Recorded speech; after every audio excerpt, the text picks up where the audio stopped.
ਅੱਗ ਦੀ ਖੋਜ ਨਾਲ ਮਨੁੱਖ ਦੇ ਜੀਵਨ ਵਿੱਚ ਕੀ ਕੁਝ ਫਰਕ ਪਏ।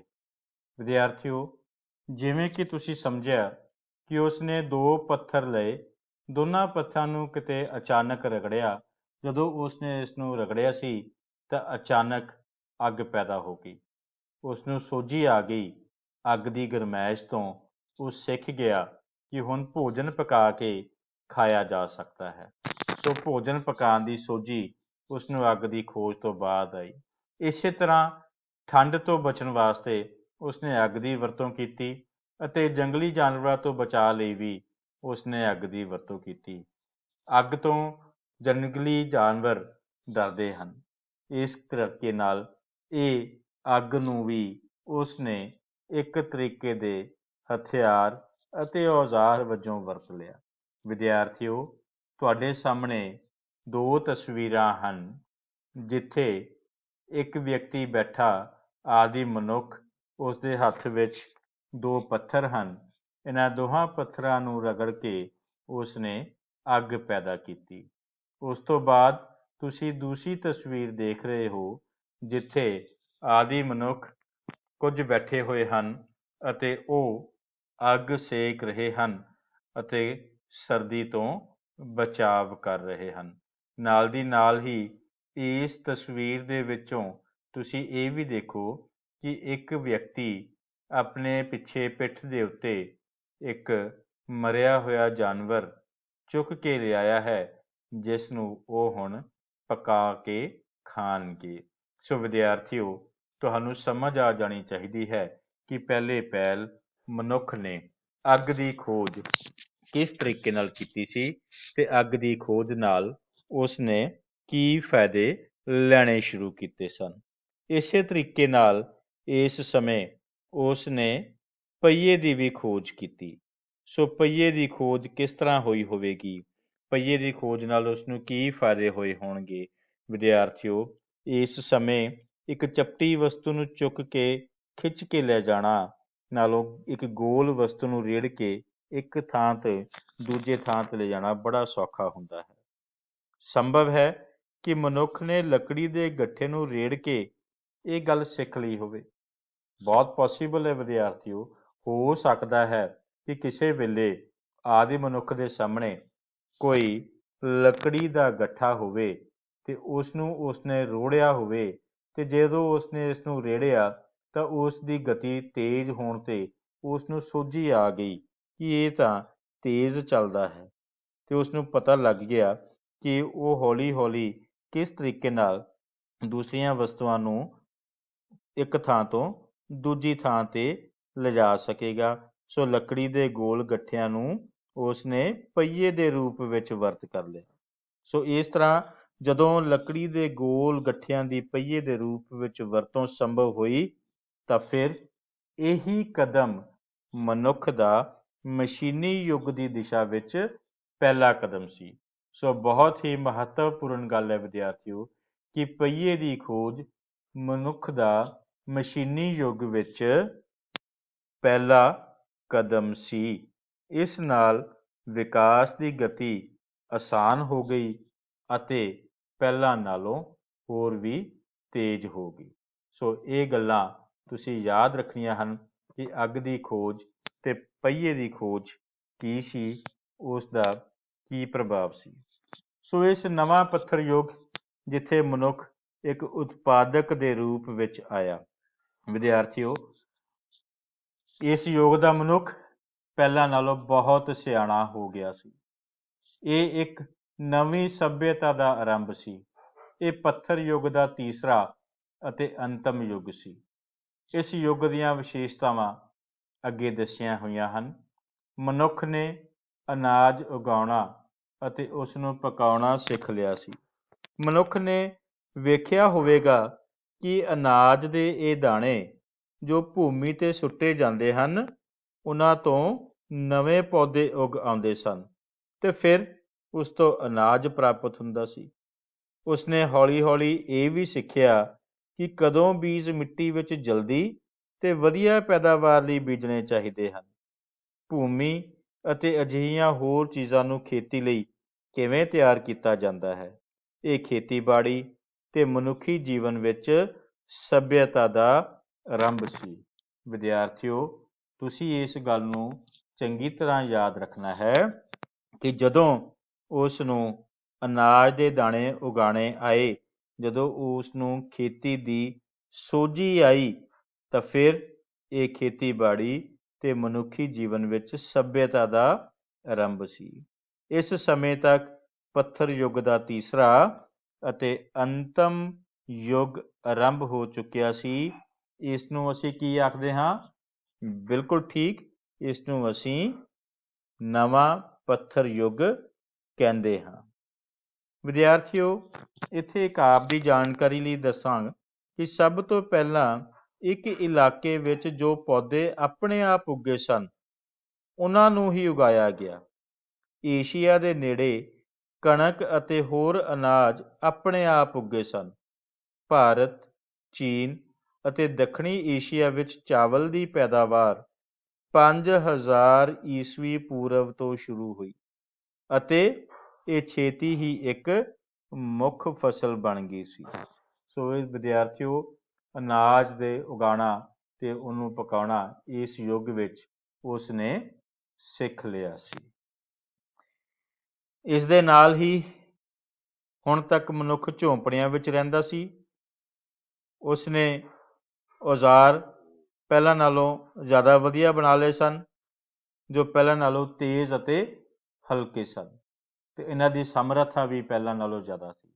ਸਮਰੱਥਾ ਮਤਲਬ ਇਹਨਾਂ ਔਜ਼ਾਰਾਂ ਤੋਂ ਪਹਿਲਾਂ ਨਾਲੋਂ ਵਧੀਆ ਤੇ ਜ਼ਿਆਦਾ ਕੰਮ ਲਿਆ ਜਾ ਸਕਦਾ ਸੀ ਅਤੇ ਇਹ ਪਹਿਲਾਂ ਦੇ ਮੁਕਾਬਲੇ ਜਲਦੀ ਖਰਾਬ ਨਹੀਂ ਹੁੰਦੇ ਸਨ।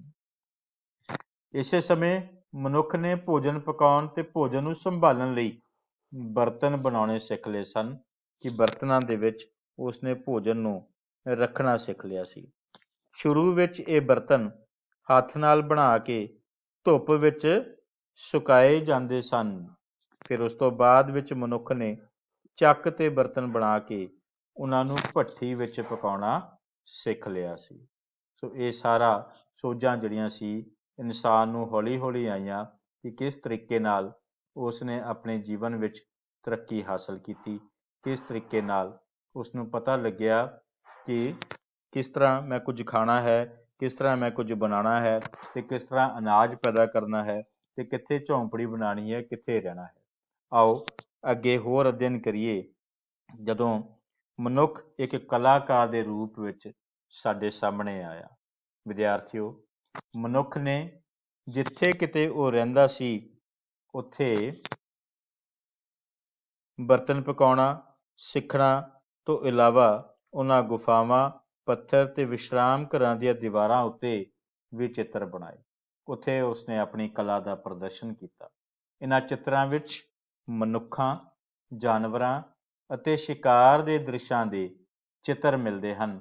ਇਹ ਚਿੱਤਰ ਜ਼ਿਆਦਾਤਰ ਸਿਰਫ ਰੇਖਾ ਚਿੱਤਰ ਹੀ ਹਨ, ਪਰੰਤੂ ਇਹਨਾਂ ਵਿੱਚ ਕਿਤੇ ਕਿਤੇ ਰੰਗ ਵੀ ਭਰੇ ਗਏ ਹਨ।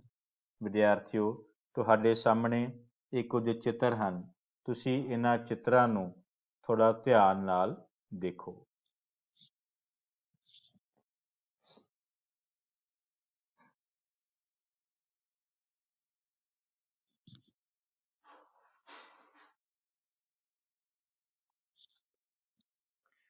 ਸੋ ਸ਼ਾਇਦ ਇਹ ਜੋ ਚਿੱਤਰ ਉਸਨੇ ਬਣਾਏ ਸੀਗੇ, ਇਸ ਨੂੰ ਸੰਸਾਰ ਦੀ ਪਹਿਲੀ ਘਰ ਸਜਾਵਟ ਕਿਹਾ ਜਾ ਸਕਦਾ ਹੈ।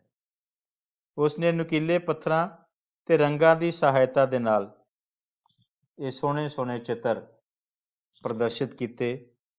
ਇਹ ਪੱਥਰ ਚਿੱਤਰ ਜੋ ਤੁਸੀਂ ਸਾਹਮਣੇ ਦੇਖ ਰਹੇ ਹੋ। ਵਿਦਿਆਰਥੀਓ, ਭਾਰਤ ਦੇ ਅਨੇਕਾਂ ਭਾਗਾਂ ਅਤੇ ਸੰਸਾਰ ਵਿੱਚ ਕਈ ਹੋਰ ਸਥਾਨਾਂ ਤੋਂ ਇਹ ਚਿੱਤਰ ਪ੍ਰਾਪਤ ਹੋਏ ਹਨ। ਭਾਰਤ ਵਿੱਚ ਮੱਧ ਪ੍ਰਦੇਸ਼ ਵਿੱਚ ਭੋਪਾਲ ਵਿੱਚ ਭੀਮ ਬੈਠਕਾ ਨਾਮ ਸਥਾਨ ਹੈ, ਜਿੱਥੇ ਅਜਿਹੇ ਚਿੱਤਰ ਮਿਲੇ ਹਨ। ਇਹਨਾਂ ਤੁਕਾਂ ਦੀ ਦੁਹਰਾਈ ਕਰੋ ਕਿ ਭਾਰਤ ਦੇ ਅਨੇਕਾਂ ਭਾਗਾਂ ਅਤੇ ਸੰਸਾਰ ਵਿੱਚ ਕਈ ਹੋਰ ਸਥਾਨਾਂ ਤੋਂ ਇਹ ਚਿੱਤਰ ਪ੍ਰਾਪਤ ਹੋਏ ਹਨ। ਭਾਰਤ ਵਿੱਚ ਮੱਧ ਪ੍ਰਦੇਸ਼ ਜੋ ਰਾਜ ਹੈ, ਉੱਥੇ ਭੋਪਾਲ ਦੇ ਇਲਾਕਾ ਹੈ, ਉੱਥੇ ਭੀਮ ਬੈਠਕਾ ਨਾਮ ਸਥਾਨ। ਸੋ ਭੀਮ ਬੈਠਕਾ ਦਾ ਜੋ ਸਥਾਨ ਹੈ ਉੱਥੋਂ ਅਜਿਹੇ ਚਿੱਤਰ ਪ੍ਰਾਪਤ ਹੋਏ ਹਨ। ਇਸ ਨੂੰ ਫੈਸ਼ਨ ਜਾਂ ਸ਼ਿੰਗਾਰ ਦੀ ਸ਼ੁਰੂਆਤ ਵੀ ਕਿਹਾ ਜਾ ਸਕਦਾ ਹੈ, ਕਿਉਂਕਿ ਮਨੁੱਖ ਨੇ ਕੀਮਤੀ ਪੱਥਰਾਂ, ਪੱਕੀ ਮਿੱਟੀ, ਹਾਥੀ ਦੰਦ ਆਦਿ ਦੇ ਮਣਕੇ ਬਣਾਉਣੇ ਸਿੱਖ ਲਏ ਸਨ ਤੇ ਇਹਨਾਂ ਦੀ ਵਰਤੋਂ ਉਹ ਗਹਿਣਿਆਂ ਦੇ ਰੂਪ ਵਿੱਚ ਕਰਦਾ ਸੀ, ਸ਼ਿੰਗਾਰ ਦੇ ਰੂਪ ਵਿੱਚ ਕਰਦਾ ਸੀ। ਇਹ ਸਭ ਕੁਝ ਉਸ ਦੇ ਅੰਦਰ ਜੋ ਕਲਾ ਸੀ, ਉਸ ਕਲਾ ਦੀ ਭਾਵਨਾ ਦਾ ਸਬੂਤ ਹੈ। ਬੇਟਾ, ਇਸ ਸਮੇਂ ਤੱਕ ਮਨੁੱਖ ਦਾ ਸੱਭਿਆ ਜੀਵਨ ਹੋਂਦ ਵਿੱਚ ਆ ਗਿਆ ਸੀ। ਉਸ ਨੂੰ ਸਮਝ ਆ ਚੁੱਕੀ ਸੀ ਕਿ ਉਸ ਨੇ ਕਿਸ ਤਰੀਕੇ ਨਾਲ ਰਹਿਣਾ ਹੈ, ਕਿਸ ਤਰੀਕੇ ਨਾਲ ਆਪਣਾ ਜੀਵਨ ਯਾਪਨ ਕਰਨਾ ਹੈ ਅਤੇ ਕਿੱਦਾਂ ਉਸ ਨੇ ਫਸਲ ਪੈਦਾ ਕਰਨੀ ਹੈ, ਭੋਜਨ ਪਕਾਉਣਾ ਹੈ, ਘਰ ਨੂੰ ਕਿਸ ਤਰ੍ਹਾਂ ਸਜਾਉਣਾ ਹੈ ਤੇ ਕਿਸ ਤਰ੍ਹਾਂ ਆਪਣੇ ਆਪ ਨੂੰ ਜੰਗਲੀ ਜਾਨਵਰਾਂ ਤੇ ਹੋਰਾਂ ਚੀਜ਼ਾਂ ਤੋਂ ਬਚਾ ਕੇ ਰੱਖਣਾ ਹੈ। ਸੋ ਵਿਦਿਆਰਥੀਓ, ਇਸ ਪਾਠ ਦੇ ਵਿੱਚ ਤੁਸੀਂ ਧਿਆਨ ਦੇ ਨਾਲ ਸਮਝਿਆ ਹੈ ਕਿ ਜੋ ਮਨੁੱਖ ਸੀ, ਉਸ ਦਾ ਜੋ ਜੀਵਨ ਸੀ ਉਹ ਪਹਿਲਾਂ ਸੌਖਾ ਨਹੀਂ ਸੀ। ਬੜੇ ਹੀ ਔਖੇ ਪੜਾਵਾਂ ਵਿੱਚੋਂ ਉਹ ਗੁਜ਼ਰਿਆ, ਜਿੱਥੇ ਉਸ ਦੇ ਰਹਿਣ ਲਈ ਪਹਿਲਾਂ ਕੋਈ ਸੁੱਖ ਸੁਵਿਧਾ ਨਹੀਂ ਸੀ, ਜਿੱਥੇ ਉਸ ਦੇ ਰਹਿਣ ਲਈ ਕੋਈ ਥਾਂ ਟਿਕਾਣਾ ਨਹੀਂ ਸੀ। ਉਸ ਨੂੰ ਪਤਾ ਨਹੀਂ ਸੀ ਕਿ ਉਸ ਨੇ ਕੀ ਖਾਣਾ ਹੈ, ਉਸ ਨੂੰ ਪਤਾ ਨਹੀਂ ਸੀ ਕਿ ਉਸ ਨੇ ਕਿੱਧਰ ਜਾਣਾ ਹੈ। ਬਸ ਸਾਰਾ ਦਿਨ, ਸਾਰਾ ਸਮਾਂ ਉਹ ਜਾਨਵਰਾਂ ਵਾਂਗ ਹੀ ਰਹਿੰਦਾ ਸੀ, ਜਾਨਵਰਾਂ ਵਾਂਗ ਹੀ ਖਾਂਦਾ ਸੀ। ਜ਼ਰਾ ਕਲਪਨਾ ਕਰਕੇ ਦੇਖੋ ਕਿ ਉਹ ਜੀਵਨ ਕਿਸ ਤਰ੍ਹਾਂ ਦਾ ਹੋਏਗਾ।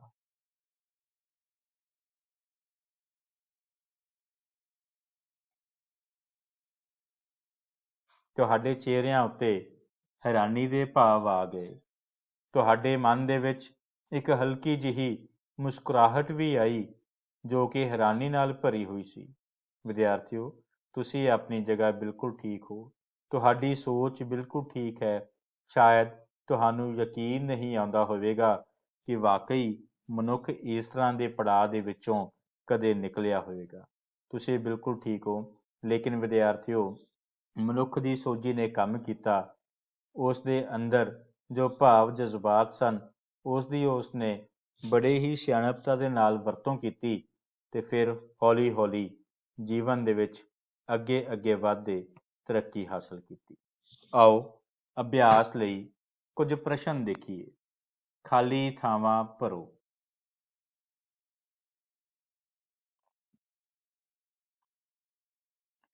ਪੁਰਾਤਨ ਪੱਥਰ ਯੁੱਗ ਵਿੱਚ ਮਨੁੱਖ ਇੱਕ ਸ਼ਿਕਾਰੀ ਅਤੇ ਉੱਤਰ ਭਰੋ, ਸ਼ਾਬਾਸ਼, ਡੈਸ਼ ਸੀ ਪਰ ਉੱਤਰ ਉਹ ਜੰਗਲੀ ਜਾਨਵਰਾਂ ਤੋਂ ਬਚਣ ਲਈ ਡੈਸ਼ ਬਣਾ ਕੇ ਘੁੰਮਦਾ ਸੀ। ਤੁਹਾਨੂੰ ਸਮਝਾਇਆ ਗਿਆ ਸੀ, ਯਾਦ ਕਰੋ ਕਿ ਕੀ ਬਣਾ ਕੇ ਘੁੰਮਦਾ ਸੀ।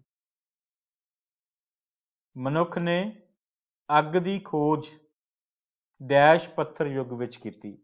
ਵਿਦਿਆਰਥੀਓ, 3 ਪੱਥਰ ਯੁੱਗਾਂ ਬਾਰੇ ਆਪਾਂ ਗੱਲ ਕੀਤੀ ਹੈ। ਯਾਦ ਕਰੋ ਕਿਸ ਪੱਥਰ ਯੁੱਗ ਵਿੱਚ ਮਨੁੱਖ ਨੇ ਅੱਗ ਦੀ ਖੋਜ ਕੀਤੀ ਸੀ। ਡੈਸ਼ ਪੱਥਰ ਯੁੱਗ ਦਾ ਤੀਸਰਾ ਅਤੇ ਅੰਤਮ ਪੱਥਰ ਯੁੱਗ ਸੀ। ਪਹੀਏ ਦੀ ਖੋਜ ਡੈਸ਼ ਯੁੱਗ ਵਿੱਚ ਹੋਈ। ਅੱਗ ਦੀ ਖੋਜ ਨਾਲ ਮਨੁੱਖ ਦੇ ਜੀਵਨ ਵਿੱਚ ਕੀ ਤਬਦੀਲੀ ਆਈ?